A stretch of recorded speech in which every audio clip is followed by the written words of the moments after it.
हिमाचल और उत्तराखंड के पहाड़ी क्षेत्रों में कई समय के बाद बर्फबारी शुरू हो गई है। उत्तराखंड के चक्राता में भी खूब बर्फबारी हुई और लोगों ने इस बर्फबारी का खूब आनंद भी लिया है। लेकिन उत्तराखंड के कुछ पहाड़ी क्षेत्र ऐसे हैं जहां पर कई सालों बाद बर्फबारी देखने को मिली है। उत्तराखंड के कुछ पहाड़ी क्षेत्रों में पिछले 3 से 4 सालों से बर्फबारी नहीं हुई थी, लेकिन उन क्षेत्रों में भी इस बार बर्फबारी हुई है, जो कि अच्छे मौसम का संकेत है। कुछ समय से उत्तराखंड के पहाड़ी क्षेत्रों में बर्फबारी होना बंद हो गया था, क्योंकि पहाड़ी क्षेत्रों में काफ़ी ज़्यादा मात्रा में प्रकृति का संतुलन रहा था। लेकिन अब काफ़ी समय के बाद इस वर्ष उत्तराखंड के पहाड़ी क्षेत्रों में बर्फबारी देखने को मिली है। पहाड़ी क्षेत्रों में ज़्यादा मात्रा में रासायनिक खादों का, रासायनिक स्प्रे का इस्तेमाल हो रहा है, जिससे प्रकृति में असंतुलन हो गया था।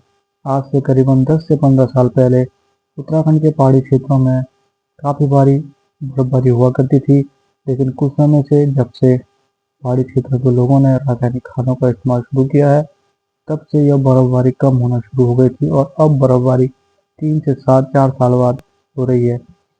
लेकिन अब 2 से 3 साल के बाद उत्तराखंड के चकराता में भी काफ़ी भारी भारी बर्फबारी देखने को मिली और चकराते के पहाड़ी क्षेत्रों में भी बर्फबारी देखने को मिली। इस बर्फबारी का लोगों ने खूब आनंद लिया और इस प्रकृति में काफ़ी अच्छा मौसम भी बना हुआ है।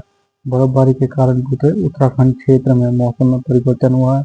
मौसम काफ़ी अच्छा हो गया है, जिससे लोगों में खुशी का माहौल है और पूरे चक्राता के अंदर इस बर्फबारी का लोगों ने काफ़ी लुत्फ भी लिया है।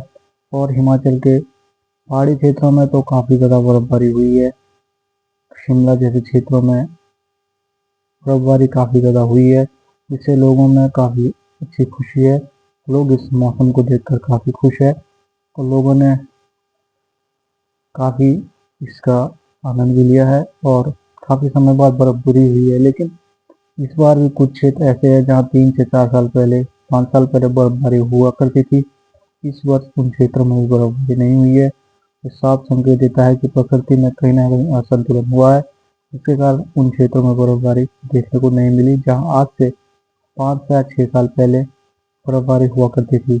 और अगर इसी तरह से प्रकृति में असंतुलन बना रहा, इन क्षेत्रों में आने वाले समय में भी बर्फबारी देखने को नहीं मिल सकती है, क्योंकि लगातार बर्फबारी ज़्यादा वर्षों के बाद देखने को मिल रही है। खासकर हिमाचल और उत्तराखंड के क्षेत्रों में कुछ क्षेत्र ऐसे हैं जो थोड़े मैदानी हैं। यहाँ 5 साल पहले बर्फ हुआ करती थी, वहाँ आज बर्फबारी देखने को बिल्कुल भी नहीं मिल रही है। आज से अगर 10 से 15 साल पहले की बात करें तो देहरादून शहर में भी बर्फबारी हुआ करती थी, लेकिन अब देहरादून शहर में भी बर्फबारी नहीं होती है। जहाँ आज से 5 से 6 साल पहले मसूरी में खूब भारी बर्फबारी हुआ करती थी, वहीं अब 1 या 2 इंच से ज़्यादा बर्फबारी मसूरी क्षेत्र में भी नहीं होती है। लगातार जो बर्फबारी होती थी वो घट रही है, उसका मापन कम हो रहा है, जो साफ तौर पर प्रकृति के असंतुलन को दिखाता है। तो हमें प्रकृति को सुधारने की बहुत ज़रूरत हो चुकी है। जो रासायनिक खादें हैं उनका कम इस्तेमाल होना चाहिए, इससे प्रकृति फिर से बेहतर बने। आने वाले समय में उत्तराखंड के पहाड़ी क्षेत्रों में अच्छे से बर्फबारी हो, अच्छे से प्राकृतिक संतुलन बना रहे। और अगर बर्फबारी होगी तो वातावरण अच्छा रहेगा, लोगों में खुशियाँ दिखेगी और पूरे पहाड़ी क्षेत्र में खुशियाँ रहेगी। बर्फबारी होना पहाड़ी क्षेत्रों में बेहद ज़रूरी होता है। इससे पूरे साल में अच्छा माहौल बना रहता है और सभी लोग खुशी के माहौल में रहते हैं। लेकिन कुछ वर्षों से बर्फबारी न होने के कारण से इन पहाड़ी क्षेत्रों में कहीं ना कहीं समस्या देखने को मिली है। इन पहाड़ी क्षेत्रों में जब बर्फ नहीं गिरती तो माहौल खराब हो जाता है, फसल भी समय से नहीं आती। लेकिन जब से इन क्षेत्रों में ज़्यादा से ज़्यादातर रासायनिक खादों का इस्तेमाल हुआ है, तब से वातावरण में कहीं ना कहीं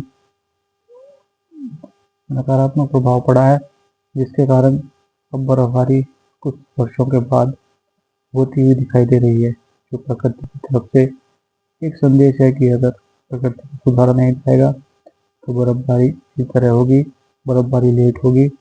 हमें अपनी प्रकृति को सुधारना होगा और अच्छे से हमें अपने प्रकृति के साथ रहना होगा। बर्फ गिरेगी तो क्षेत्र में माहौल अच्छा रहेगा, जो देश का माहौल अच्छा रहेगा, पहाड़ी क्षेत्रों का भी माहौल बेहतर रहेगा। जय हिंद, जय भारत। चैनल को सब्सक्राइब कर दीजिए। जय हिंद।